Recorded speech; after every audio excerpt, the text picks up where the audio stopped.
اتنے میں خانقاہ والے بزرگ اندر سے واپس تشریف لائے، بچے کو زندہ دیکھ کر ساری بات سمجھ گئے اور لاٹھی اٹھا کر یہ کہتے ہوئے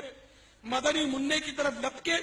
کہ تو نے ابھی سے تقدیر خداوندی کے سربستہ راز کھولنے شروع کر دیے ہیں۔ مدنی منع وہاں سے بھاگ کھڑا ہوا اور وہ بزرگ اس کے پیچھے دوڑنے لگے۔ مدنی منع یکایک قبرستان کی طرف مڑا اور بلند آواز سے پکارنے لگا، اے قبر والو مجھے بچاؤ۔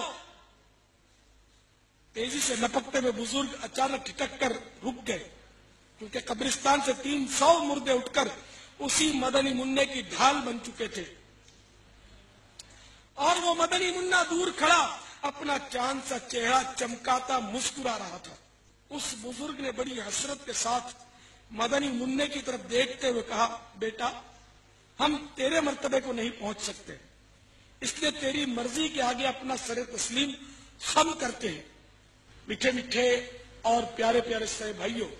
آپ جانتے ہیں وہ مدنی منع کون تھا؟ تو سنیے، اس مدنی منع کا نام